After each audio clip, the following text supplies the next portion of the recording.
Saludos, estimados amigos, espero que se encuentren muy bien. Estamos de vuelta para compartirles una nueva charla pequeña de todas estas leyendas y mitos dentro de la Biblia hebrea que hemos conocido a lo largo de nuestra vida.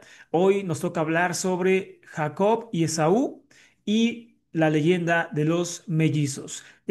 También es uno de los pasajes más conocidos dentro de la Biblia hebrea, donde se narra, pues, la historia de estos dos hermanos que pelean desde el vientre de su madre y que después se convierten cada uno de ellos en una nación. Por su parte, Jacob, que se le cambia, al cual se le cambia su nombre a Israel, se convierte precisamente en la nación de Israel. Y su hermano Esab se convierte en la nación de Edom, los edomitas, que se vuelven también enemigos acérrimos en lo largo de la historia bíblica. Este pueblo realmente existió, el pueblo de Edom es real. Sin embargo, pues obviamente su padre o el fundador no fue Esaú, eso estamos totalmente claros. Pero bueno, vamos a hablar un poquito de esta leyenda sobre Jacob y Esaú, los mellizos o la leyenda de los mellizos. Y vamos a ver cosas sorprendentes. Prepárate en esta tarde porque no es, como ya te he comentado, no es un tema refrito, un tema ya visto ni algo menor.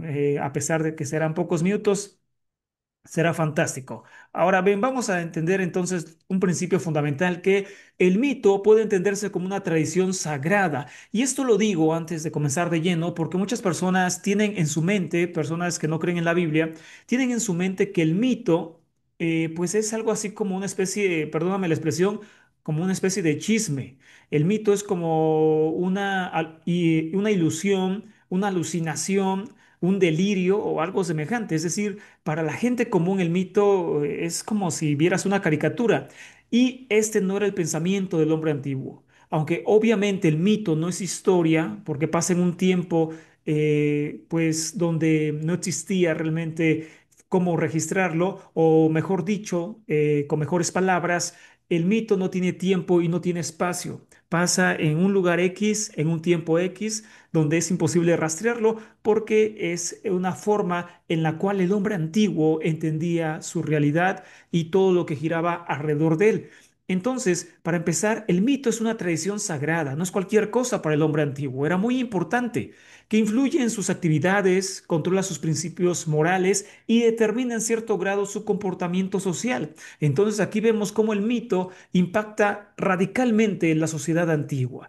No podemos entender muchas cosas, religiosidad, cultura, política inclusive, porque muchos reyes, como pasa en Egipto, se creía que eran descendientes de los dioses y para creer eso se necesitaba la mitología. Entonces, la sociedad en todos sus sectores, antigua por supuesto, estaba totalmente influenciada por el mito. Entonces, era muy importante este tipo de tradiciones. Ahora, por lo tanto, el mito es fundamental para la civilización humana y se convierte en una carta práctica de fe y sabiduría moral primitivas. Es rara la cultura, yo no conozco alguna, pero puede haber, pero es rara la cultura antigua que no tuvo mitología propia. Es decir, que cada grupo, por muy pequeño que fuera, aunque fueran aldeas pequeñitas en medio de la selva o en lo alto de una montaña, con todo eso ellos tenían sus propias leyendas, sus propios mitos que hacían a su sociedad, aunque fuera pequeña.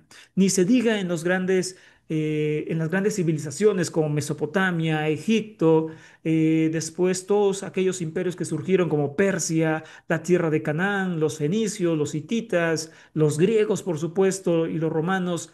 Y así sucesivamente, también todos ellos, por supuesto, basaron mucho de su papel, mucho de su desarrollo social por causa del mito. En el mundo bíblico, por lo tanto, no es ajeno a todos estos principios universales de sabiduría transmitidos a través del mito. Así que la Biblia, al ser un libro antiguo, no escapa de esta realidad del mito y su importancia que tenía para ellos. Esto es fundamental porque el enfoque de estos temas es hacer entender a muchas personas, muchos nunca lo harán, pero muchos sí lo harán, que la Biblia no es un libro histórico, La Biblia no es un libro que nos esté narrando historia, ese no es el papel de la Biblia. La Biblia nos narra otras realidades de su tiempo.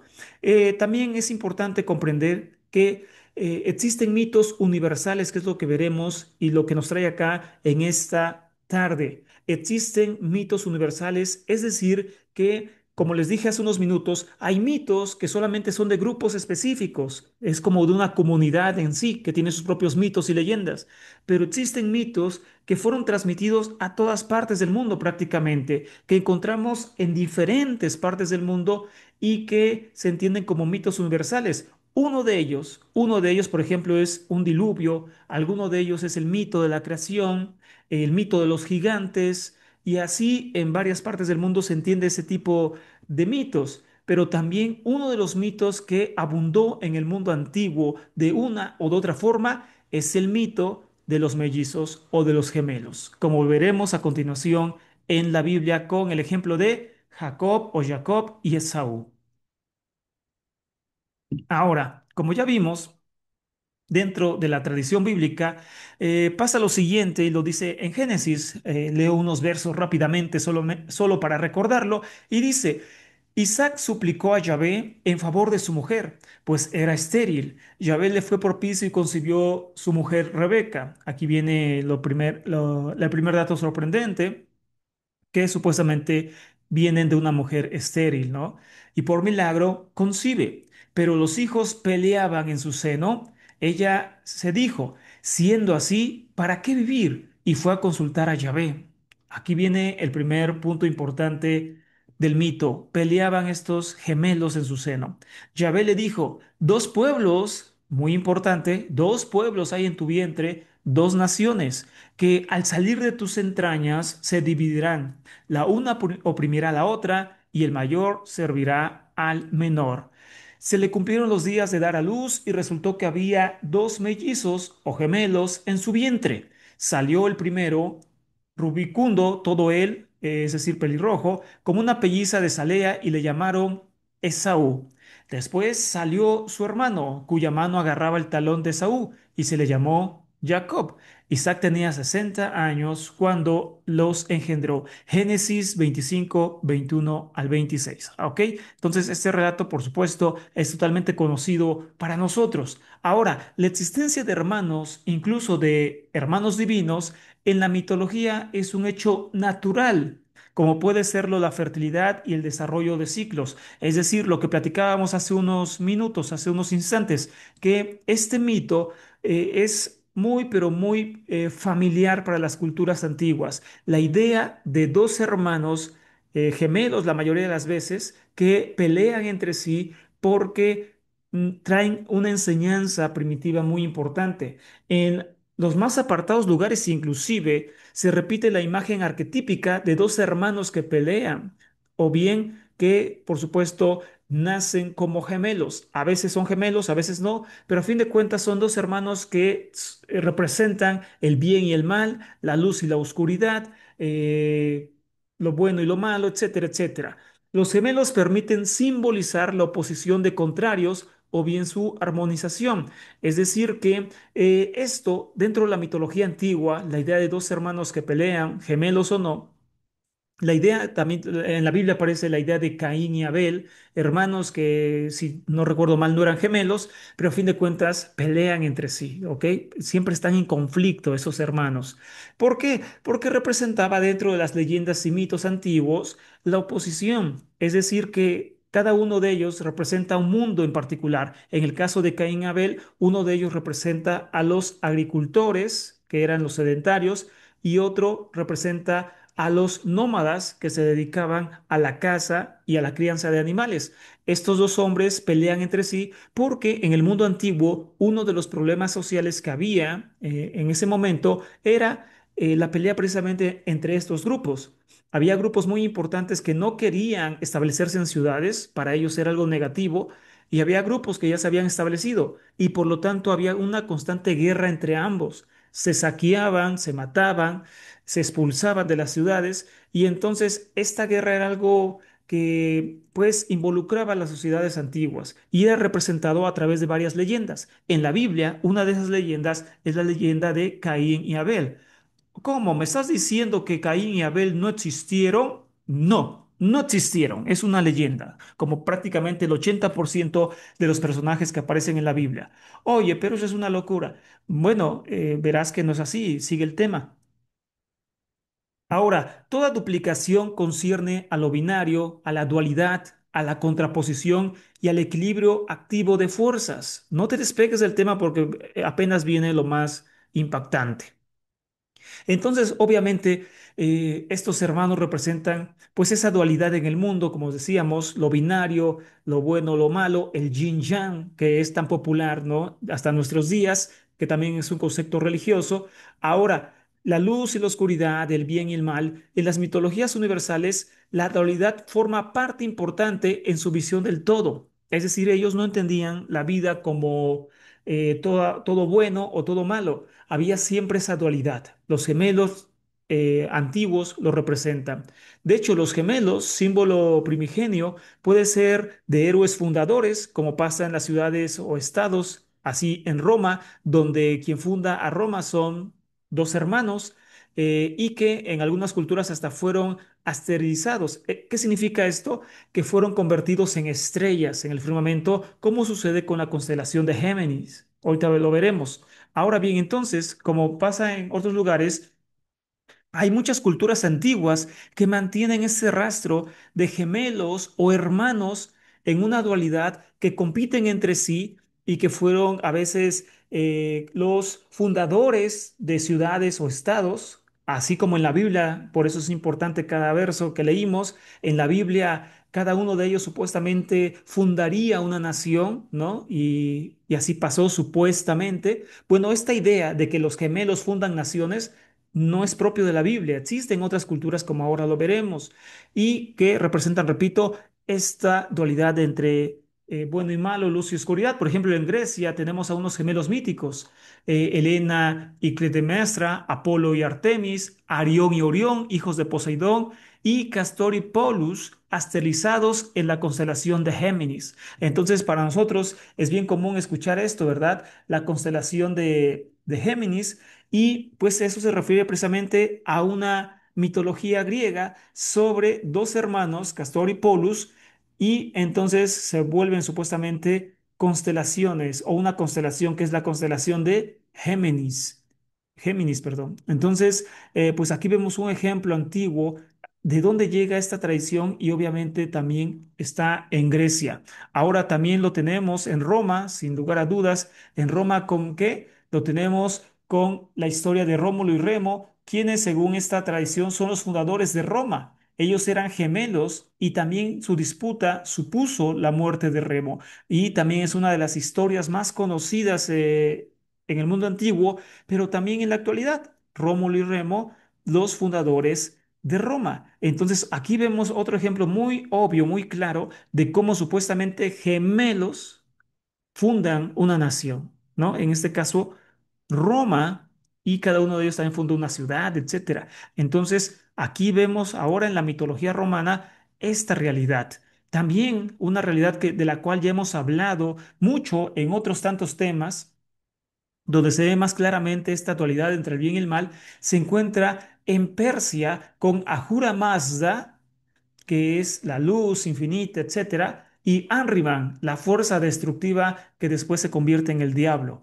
Ellos eran también gemelos dentro de una tradición antigua persa, en otra tradición son padre e hijo, pero así pasa en las mitologías, o sea, no te confundas en cuanto a que existe una sola versión. Eso ya lo hemos platicado muchas veces. Dentro de la mitología no existe una verdad absoluta, como en la Biblia. Esto es lo que dice y esto es lo que se hace. Ellos no pensaban de esta forma en la antigüedad. Había mitologías que variaban según la tradición, según las circunstancias de vida, según los tiempos. Un dios era creador en un imperio posterior otro dios era el creador y así sucesivamente. Entonces, recuerda eso, la mitología no está estática, la mitología no es absoluta, no es una verdad absoluta, es simplemente una enseñanza a la sociedad. Entonces, en Persia existe una tradición donde Ahura Mazda y Ahriman son hijos del dios Sman, del dios tiempo, ¿ok? Sivan, perdón, el dios tiempo. Y entonces este dios del tiempo pues es el papá y ellos dos son los gemelos. Hay otra tradición, repito, donde Ahriman es hijo de Ahura Mazda. Así que no, o sea, no te vendas con una sola idea porque la mitología varía. Ahora, entonces... Ellos son hermanos gemelos en una de las mitologías y por supuesto representan la lucha permanente porque están en lucha constante, como indican sus nombres respectivos. Entonces, esta lucha dual que dentro del mundo antiguo, la religión persa forma parte de esas primeras ideologías religiosas que son duales o dualistas, en el cual existe un Dios bueno y sus ángeles, entre comillas, y un dios malo y también sus demonios, ¿no? Sus daevas. Entonces, esta dualidad se ve muy bien reflejada en la religión persa, conocida también como religión zoroástrica o zoroastrianismo, ¿no? También después cambia el nombre de otra, bueno, a mazdeísmo, después a sibanismo, etcétera. Pero eso no es lo importante hoy. Lo importante es entender que aquí también en esta religión del mundo antiguo existe la dualidad, hermanos gemelos, bueno y malo, que pelean hasta el fin el uno contra el otro y representan a fin de cuentas también esta dualidad, bien y el mal, ángeles y demonios, etcétera, etcétera, ¿ok? Así que este ejemplo es sumamente importante y un ejemplo muy, pero muy peculiar que, por supuesto, conocieron los escritores de la Biblia hebrea. Este es uno de los más importantes para ellos y ahorita veremos otro. Pero en la religión cananea existen también otros gemelos, que es el dios Shalem y el dios Shahar, que es el dios del anochecer, Shalem, de ahí viene Jerusalén, y el dios del amanecer, que es Shahar, y de ahí viene una expresión en hebreo que es Shaharit, que son las oraciones de la mañana. Bueno, fuera de esto, estos dioses también son gemelos y lo que vemos en pantalla, voy a quitar mi cuadro para que puedas apreciarlo de la mejor forma posible. Vemos a la diosa madre, a la diosa Shera, que según las dataciones, esa imagen, que bueno, al fin de cuentas es una escultura pequeña, esa escultura data del siglo XIII antes de Cristo, o sea, 1200 años antes de Cristo. No es cualquier cosa, antes de que se escribiera la Biblia, antes de que apareciera la religión y todo eso, y aparece esta escultura, pero lo peculiar de la diosa madre, que sin duda es Ashera, ¿por qué lo sabemos? Porque después veremos un tema más a detalle de la diosa madre Ashera, con cosas también muy buenas. En las piernas, ella tiene ahí, aunque esté dibujado muy, muy raro, como prácticamente dibujo de niño, que es un tiempo muy antiguo, se entiende. Vemos a dos ibises, que son como cabras salvajes, cabras con cuernos muy, muy grandes, y los vemos en las piernas.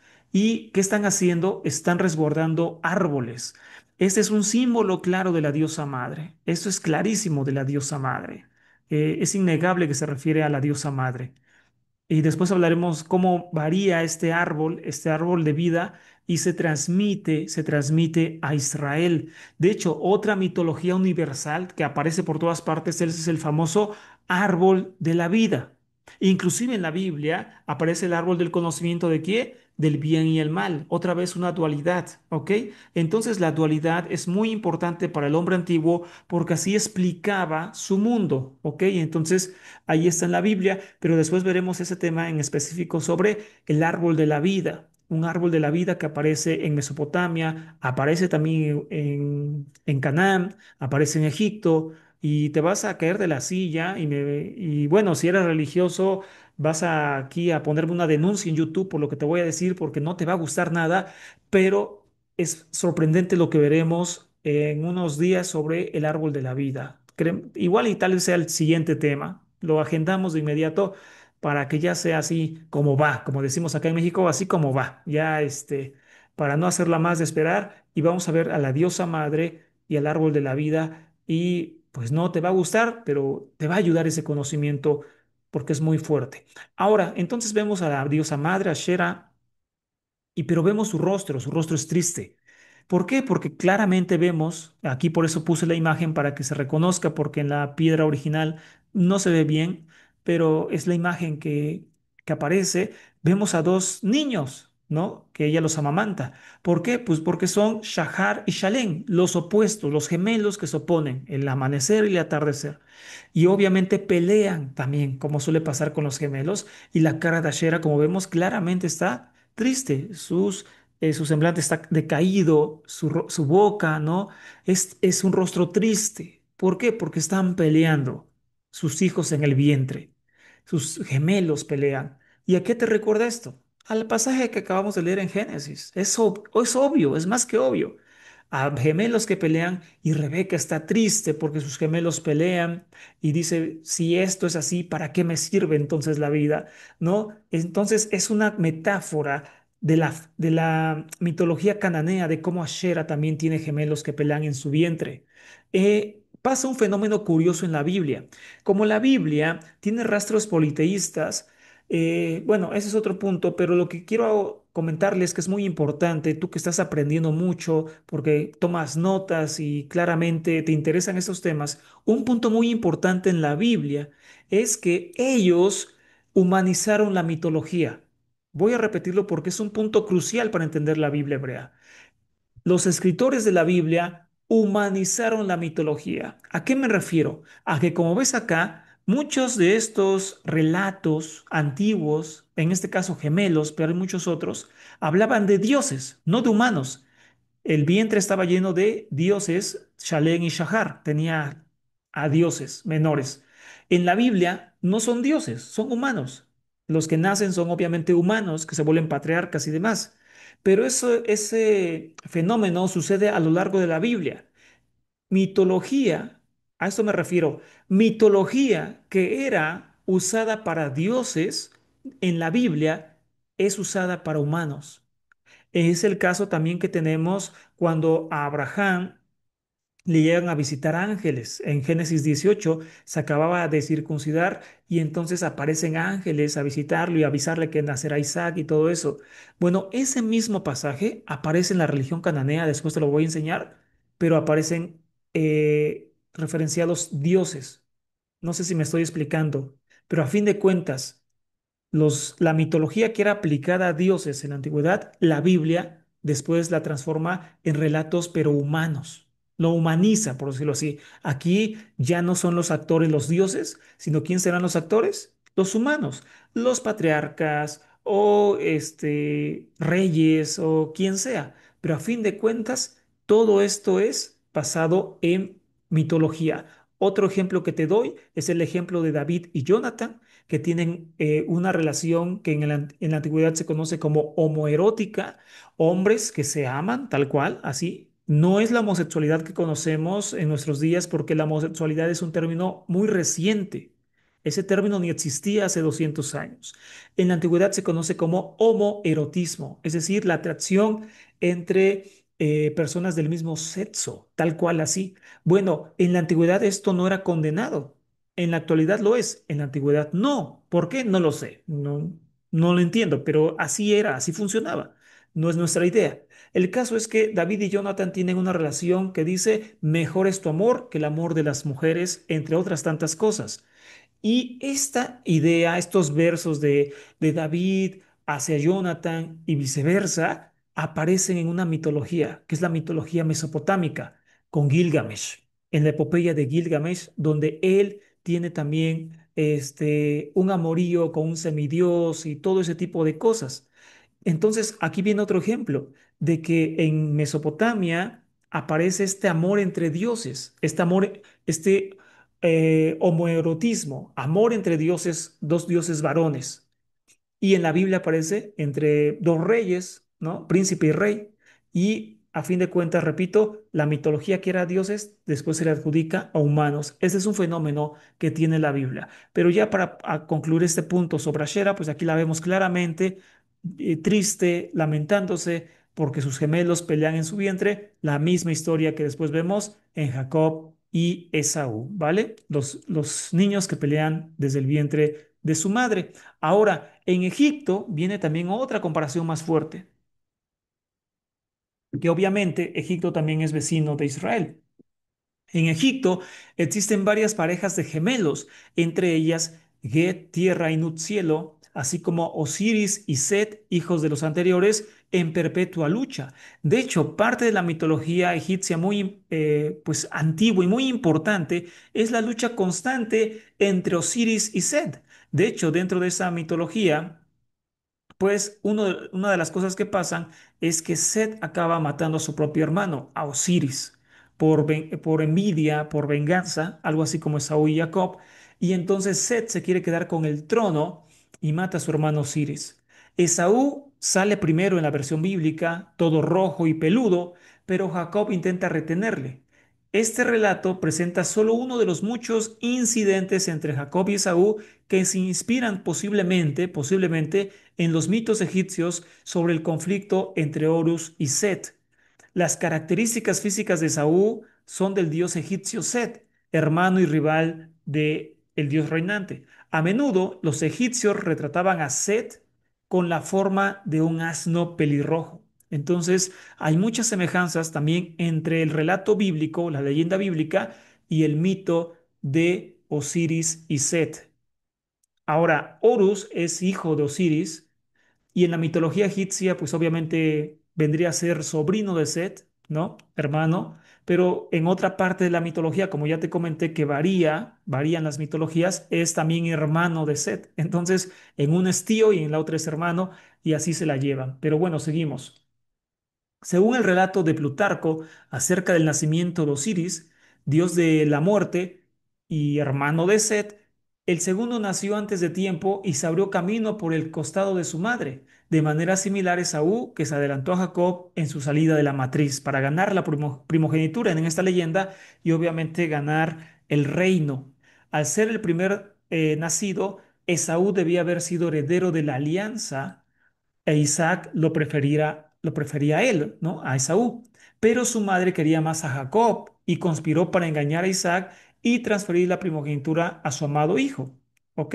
Y también aquí vemos otro rompecabezas muy importante. Como ya vimos en el tema de David y Goliat, existen tradiciones repetidas en la Biblia. Y hablando en este caso de Esaú y Jacob, existe también una tradición repetida en la Biblia. ¿En qué sentido? En que existen dos relatos de cómo Jacob se queda con la primogenitura, siendo el menor. Y uno es cuando Esaú llega exhausto y moribundo y Jacob le da lentejas para que viva y así le regala la primogenitura. El segundo es cuando su padre está enfermo y su madre Rebeca le ayuda a engañarlo para que lo bendiga y se quede con la primogenitura, perdón. Es decir, existen dos relatos diferentes de cómo tiene la primogenitura y esto es claramente muy común en la Biblia, relatos repetidos, tradiciones que se contradicen sobre un mismo suceso. Ahora, el relato egipcio tiene el mismo guión. Ra, la divinidad principal, prefería a Set, el hermano que nació primero, como el sucesor de Osiris cuando él muere. Isis, que era esposa de Osiris, Isis la diosa madre, sin embargo prefería a su hijo Horus. Al final, Isis ayuda a Horus a conseguir el trono, igual que Rebeca ayuda a Jacob a conseguir su reino, aunque no era el preferido por el padre. Tanto Horus como Jacob recibieron la oposición del jefe. Por añadidura, Plutarco nos dice que mucho después del nacimiento de Set, Horus, el hijo de Isis, nació cojo. Jacob también se volvió cojo mucho después del nacimiento de Saúl, pero justo antes de cambiar su nombre a Israel. Entonces también aquí existen tradiciones semejantes. El Génesis ofrece dos relatos, como ya vimos, que se repiten sobre la primogenitura, pero se contradicen a la vez. En el primer incidente, Esaú entonces ya regresa y le transfiere la primogenitura y en el segundo engañan a Isaac.